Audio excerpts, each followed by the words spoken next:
सभी को नमस्कार। अभी अभी हम द्वितीय प्रमुख संचालिका वंदने सरस्वती ताई आपटे जी का 25वां स्मृति वर्ष मनाए थे।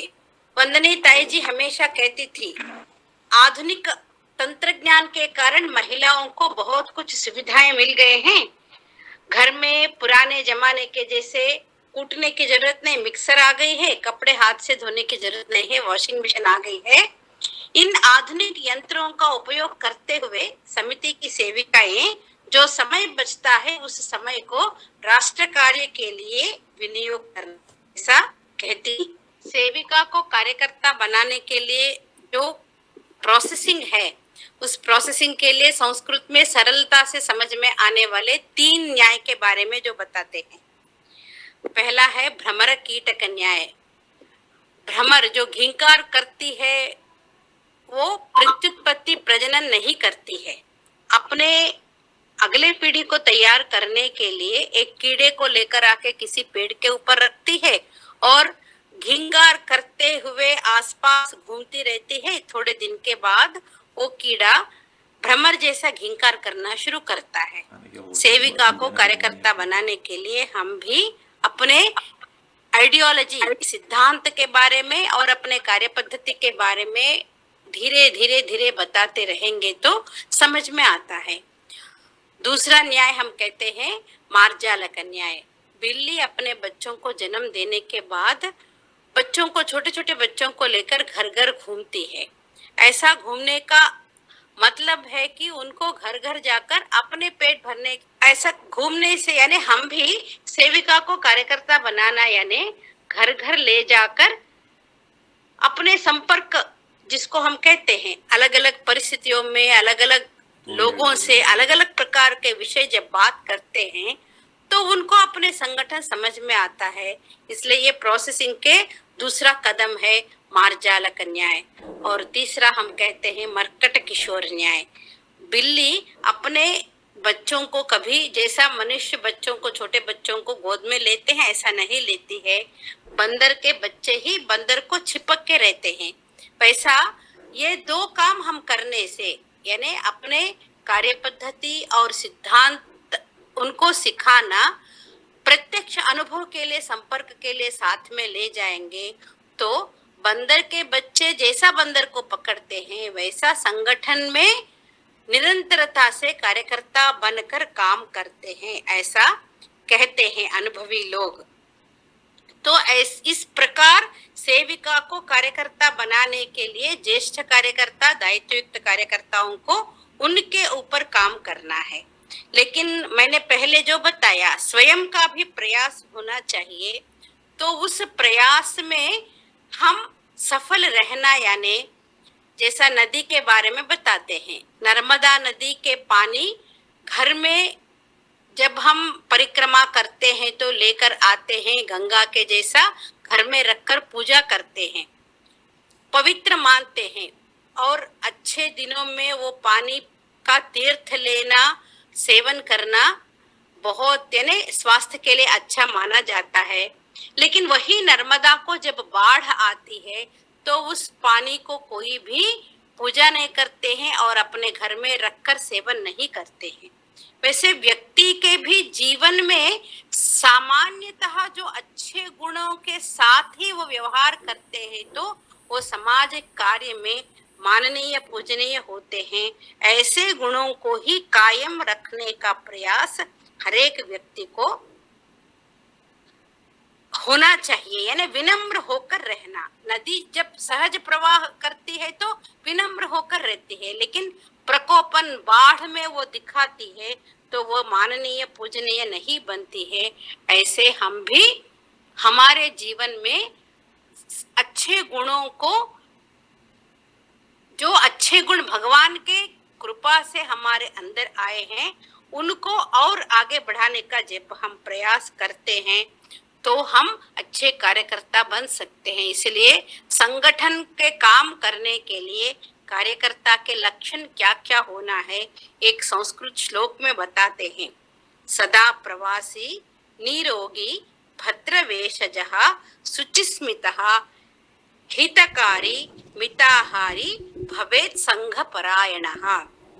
इन्हें संगठन का काम करने वाले कार्यकर्ता को ये 6 लक्षण होना चाहिए।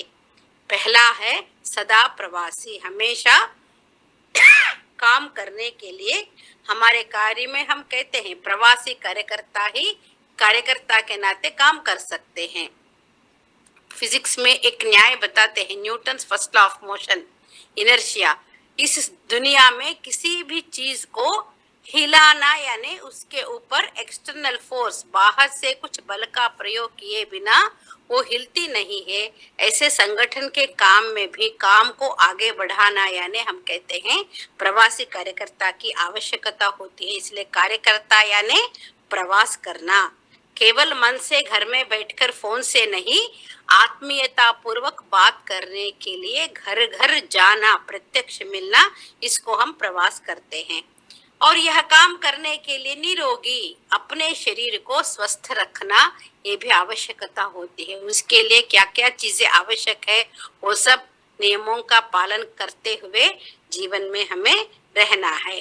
भद्र वेशजः यानी बाह्य रूप एकदम देखते ही विनम्र होकर प्रणाम करने जैसा हमारे वेशभूषा रखना, ये कार्यकर्ता का यानी बहिर्मुखी लक्षण जो कहते हैं वो तीसरा है।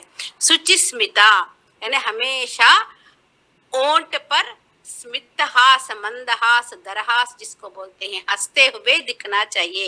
यानी हमें देखकर उनको हमारे पास आने की इच्छा होनी चाहिए और लगना चाहिए कि ये हमारे घर आती है या हमारे साथ बात करती है तो हमारे हित को चाहने वाली, इसलिए हितकारी, दूसरों के हितचिंतक ही हमेशा हमें बनना है। किसी का भी, हमारे मित्र हो, शत्रु हो, हमारे कार्यकर्ता हो, अपने से साथ काम करने वाले हो नहीं हो, लेकिन किसी के बारे में भी हमारा सोच ऐसा ही होना चाहिए। और हिताकारी मिताहारी, स्वास्थ्य को ठीक रखना यानी हमारा चिंतन हमेशा खान पान पर नहीं काम पर होना चाहिए। ये सारे लक्षण जिनको रहते हैं वो संगठन का काम कर सकते हैं, ऐसा माना जाता है। तो ये बहिर्मुखी विषय है, स्वयं को, अपने आप को एक काम से जुड़ने के बाद कैसे रहना बताया गया है। और इसके साथ साथ हमें संगठन के काम के लिए बहुत और अत्यंत आवश्यक विषय है संगठन को, समाज को, देश को, धर्म को अपनाना। अपने माननीय आदरणीय प्रधानमंत्री जी के साथ इंटरव्यू में अभी उन्होंने, किसी ने प्रश्न पूछा था उनको, हर दिन इतने घंटे आप समय काम करते हैं फिर भी हंसते हुए कैसे रह सकते हैं? तो हंसते हुए उन्होंने कहा, हर दिन मैं 20 किलो गालियां खाती हूँ। लेकिन उसके बाद उन्होंने कहा एक अच्छा विषय ने हमारे लिए भी, अगर हमने सुने तो भी फिर से स्मरणीय विषय है। एक पहाड़ पर एक मंदिर में दर्शन के लिए एक 8 साल का बालक अपने 4 साल के छोटी बहन को गोदी पे यानी वैसे ऊपर चढ़ना यानी कंधों पर ले जाकर चढ़ रहा था। वहीं पर निवास रहने वाले एक महान व्यक्ति संत, उन्होंने पूछा, तुम ही इतने छोटे हो, इतना छोटा बालक, तुमसे इतने वजन कैसे उठाया जा रहा है, कैसे तुम आगे पहाड़ पर जाकर दर्शन करोगे? तो वो कहता है, मेरी बहन है ना। फिर दोबारा वो प्रश्न पूछते हैं, चढ़ पाओगे क्या, इतना ऊपर चढ़ना है, इतना वजन उठाते हुए? वो दोबारा कहता है, अरे ये तो मेरी बहन है ना। फिर भी उनको विश्वास नहीं मिलता है। संत कहते हैं, मुश्किल है आपको चढ़ना, इतना ऊपर, इतना वजन उठाकर चढ़ना।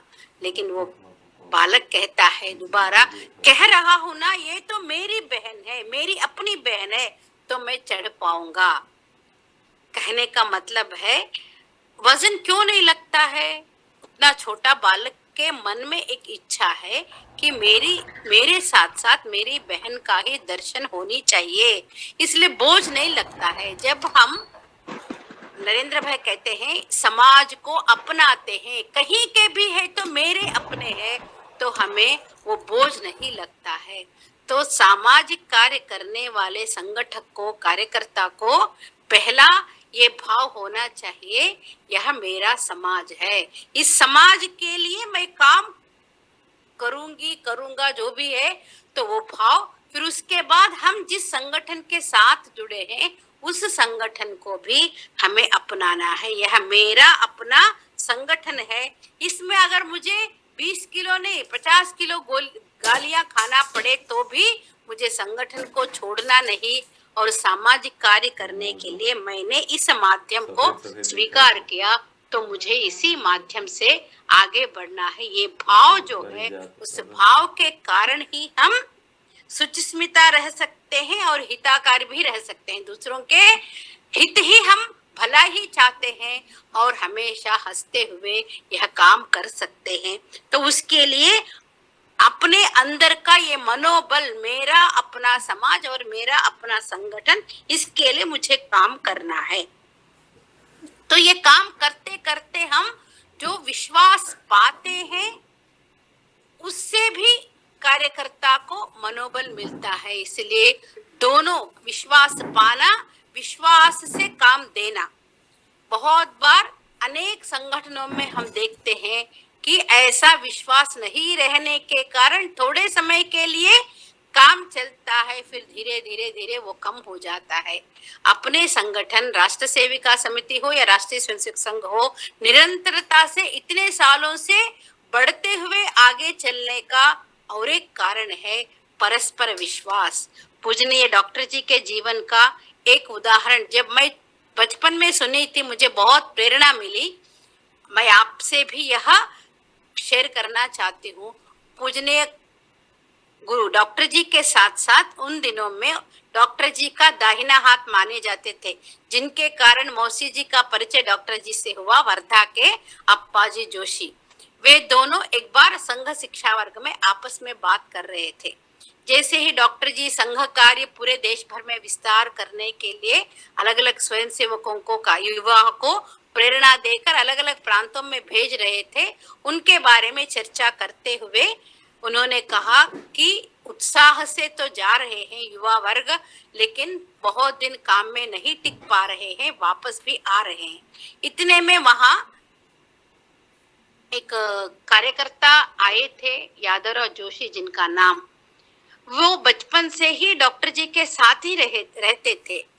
उनके मन में बहुत इच्छा होती थी, कब एक बार डॉक्टर जी मुझे कहेंगे मैं प्रचारक के नाते अलग गांव में जाकर काम करूंगा, लेकिन कभी भी डॉक्टर जी ने न उनसे पूछा न उनको बताया बाहर गांव जाकर काम करना। इन दोनों के चर्चा के समय वहां यादवराव जी आए थे और तुरंत यादवराव जी को देखते ही डॉक्टर जी ने अप्पा जी से बताया, अपने यादव ऐसा नहीं करेगा। यादवराव जी को कुछ भी समझ में नहीं आया, केवल मात्र रेल टिकट हाथ में देकर उनको दक्षिण में भेजा था। पूरे दक्षिण का काम, संघ का काम आज जो दिखाई देता है, उसके पीछे नींव थे यादवराव जी। बिठाकर पूछा नहीं, अविश्वास भी प्रकट नहीं किया, लेकिन एक वाक्य, मैंने जिनको ये जिम्मेदारी सौंपा वो ऐसा नहीं करेगा, यादव ऐसे यानी वापस नहीं आएगा। यादवराव जी संघ के अखिल भारतीय सह सरकार्यवाह थे, लेकिन उनके माध्यम से संगठन में दायित्व लेकर आगे बढ़ने वाले होवे शेषाद्री जी संघ के सरकार्यवाह बने। यानी हम अपने शाखा से, अपने से अधिक दायित्व लेने वाले कार्यकर्ताओं को तैयार करना, यानी उसके लिए बहुत आवश्यक गुण है कार्यकर्ताओं के लिए परस्पर, यानी दूसरों के कार्यकर्ताओं के प्रति विश्वास और उनके अंदर के गुणों को पहचान कर उनके गुणों को आगे बढ़ाने का एक प्रयास करेंगे, तो फिर कार्यकर्ता हमेशा के लिए काम करते हैं। ये सूक्ष्म दृष्टि ज्येष्ठ कार्यकर्ताओं को रहना चाहिए। वंदनीय मौसी जी भी ऐसे ही बहुत निरीक्षण करके एक एक कार्यकर्ता को ऐसा काम देती थी कि बस मौसी जी ने बताया यानी फिर उस काम को करते ही थे, इतना लगन से। आज हम अनुभव करते हैं कि छोटे छोटे काम बताने पर कार्यकर्ताओं को मन में हिचकिचापन आ जाता है, करूं न करूं। लेकिन बड़े बड़े घर की महिलाएं मौसी जी के साथ जब काम करते थे, प्रवास करते थे, कार्य विस्तार के लिए कैसे समर्पण भाव से करते थे, मौसी जी को भी आश्चर्य होता था। यानी आज तो हम सुनने को नहीं, देखने को नहीं मिलता है ऐसा एक अनुभव। काकू रानडे करके मौसी जी के साथ एक महिला प्रवास में एक गांव में गई थी। उन दिनों में गांव में रहने के लिए आज के जैसे घर भी नहीं रहते थे। एक मंदिर में रात को दोनों सोए, सुबह उठकर प्रवास के लिए जाना था। रात को, आधे रात को मौसी जी को नींद खुल गई, देखे तो बाजू में वो काकू रानडे जी नहीं दिखाई। मौसी जी समझ में नहीं आया ये कहाँ चली गई।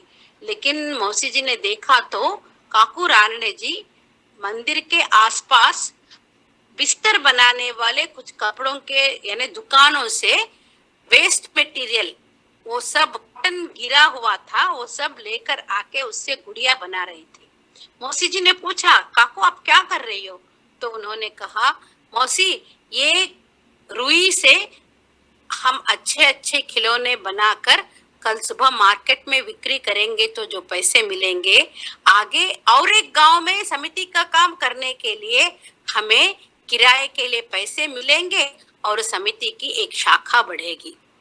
बहुत अच्छे परिवार से आई हुई एक महिला भी संगठन के कार्य विस्तार के लिए और एक गांव में समिति की शाखा शुरू करने के लिए इतना प्रयास करती है कि वो कार्य विस्तार करने के लिए न रुई से एक खिलौना बनाने के लिए भी उनको कोई दिक्कत नहीं, और उसके साथ साथ मार्केट में बैठकर वो बेचने के लिए भी वो तैयार हो गई। इसको हम यही समर्पणा भाव। कार्यकर्ता को काम करने के लिए जो भी काम करना है वो करने में कहीं भी जरा सा हिचकिचापन नहीं और करने के लिए तैयार होती है। ये भाव, समर्पण भाव स्वयं होना चाहिए। अंदर से जब आएगा, जैसा मैंने वो छोटे बालक के बारे में बताया, समर्पण भाव के लिए पहले यह मेरा अपना समाज, मेरा अपना काम, ये दोनों भाव मन में आ तो जरूर आगे बढ़ सकते हैं। ऐसे अनेकों सेविकाओं के समर्पण भाव से आज हम संगठन के मंजिल पर जो खड़े हैं, आज राष्ट्र सेविका समिति का कार्य जो दिखाई दे रहा है, वो मंजिल के नीचे के नींव तो सब ऐसे ही है, क्योंकि उन लोगों ने करके दिखाया। उन कथनी और करनी में भी अंतर नहीं है। और यह काम करते करते कार्यकर्ताओं को सिखाने वाले जो गुण होते हैं, जैसा मैंने कहा, सैद्धांतिक निष्ठा के साथ साथ कार्यकर्ता को तैयार करने में और कार्यकर्ताओं के मन में भी जो नहीं होना चाहिए वो भी प्रारंभ से सिखाने की आवश्यकता है। क्योंकि अपना काम जो है वो व्यक्ति निष्ठा पर नहीं चलती है, हमारा काम तत्व के आधार पर चलने वाला है।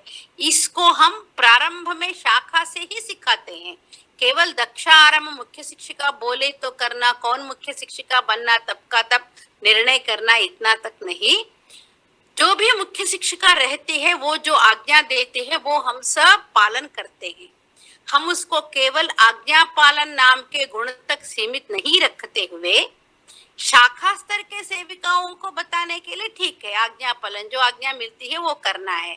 लेकिन उससे बढ़कर उसमें क्या है, कोई भी व्यक्ति हो वहां पर, प्रमुख संचालिका जी भी समिति दक्षा छात्रावास की तीसरी कक्षा की बालिका बोलेगी तो करती है। यानी क्या, उस स्थान पर जो व्यक्ति है वो जो बोलती है वो करना, वो व्यक्ति निष्ठा नहीं तत्व निष्ठा पर ही आगे ले जाने का एक प्रयास। उस प्रोसेसिंग में कार्यकर्ताओं को तैयार करना और खुद को रहना, दोनों की आवश्यकता है। और बहुत बार एक समस्या आती है, हम व्यक्ति को कितना भी कहे, आदर्श मानकर किसी में गुण दोष दिखाई दिया तो विचलित हो जाते हैं, फिर चर्चा करना शुरू करते हैं। तो क्या होता है, भरा हुआ टंकी को छेद लग जाता है, भरा हुआ टंकी से पानी बाहर निकलना शुरू होता है। इसलिए हमारे कार्य पद्धति में हमें बताया जाता है, गुणों की चर्चा सभी जगह पर करो, लेकिन गुण दोषों की चर्चा सक्षम ऊपर अधिकारी से ही करना। किसी व्यक्ति में अगर आपको गुण दोष दिखाई दिया तो वो चर्चा सार्वजनिक नहीं करना है। ये कार्यकर्ता बनने के लिए बहुत आवश्यक गुण है। ऐसे चर्चा करने वाली दायित्व पर हो सकती है, लेकिन कार्यकर्ता नहीं बन सकती। इसलिए दायित्व पर भी नहीं होना, यानी ऐसे ही कार्यकर्ता होना चाहिए। गुण दोषों की चर्चा कहीं पर नहीं करना। और निर्णय करते समय भी हमारे संगठन का बहुत बड़ा महत्वपूर्ण अंग है हमारा सामूहिक निर्णय प्रक्रिया। बहुत बार हम ये सिखाने के लिए खेलते रहते हैं, अलग अलग आयु के लोग हाथ पकड़कर उठना और बैठना। कौन जल्दी उठते हैं, बोलते ही है, अपने अपने खुद उठने के सोचते हैं, तो वो संगठन नहीं होता है। थोड़ा देर हो गया तो भी हमारा पूरा टीम साथ उठे तो हम आगे बढ़ सकते हैं। तो संगठन के कार्यकर्ताओं को साथ चलना, साथ लेकर चलना, इसकी अभ्यास होनी चाहिए। इन्हें कार्यकर्ता का ये लक्षण होने चाहिए। मैं 4 लोगों के साथ चलूंगी और उनको साथ लेकर चलूंगी। सिंगल यानी एक व्यक्ति के एजेंडा से चलने वाला हमारा संगठन है ही नहीं। हमें सबको साथ लेकर चलना है। उसके लिए मैंने पहले बताया, विश्वास रखना है और विश्वास पाना है। तो वो विश्वास रखना, विश्वास पाना, वो करते करते हम आगे बढ़ेंगे तो हमारा काम एक विश्व में आज हम कहते हैं the largest women organisation in the world. ऐसा एक विश्व का एक बड़ा महिला संगठन के नाते समिति काम कर रही है। उसकी कार्य की और गुणवत्ता बढ़ाना, यानी कार्यकर्ताओं को सभी को सोच में तो हमें वैश्विक सोचना है, थिंक ग्लोबली, लेकिन काम करते समय तो हमें स्थानीय स्तर पर नित्य हमें जो काम करना है वो करते करते वैश्विक चिंतन करके अपने कार्य को आगे बढ़ाने, यानी कार्यकर्ता के नाते हमें सेविका से कार्यकर्ता तक प्रवास करते समय डेस्टिनेशन पहुंचना, यानी सजगता जो रखना है वो रखते हुए ही आगे बढ़ना है। और साथ ही कार्यकर्ताओं को भी ऐसा तैयार करने के लिए हमें प्रयास करना है। प्राइमरी स्कूल टीचर को अपने विद्यालय के कोई पुलिस ऑफिसर, कोई अच्छे जज या कोई आईएएस ऑफिसर बने तो आनंद होता है। ऐसे मेरी शाखा की सेविका इतने बड़े दायित्व की कार्यकर्ता बन गई है। ऐसा आनंद लेने का प्रयास हम सब करेंगे तो हर शाखा से अच्छे कार्यकर्ताएं तैयार हो सकते हैं। हम सब प्रयास में रहे। इतना है, मैं मेरे विषय को समाप्त करती हूँ।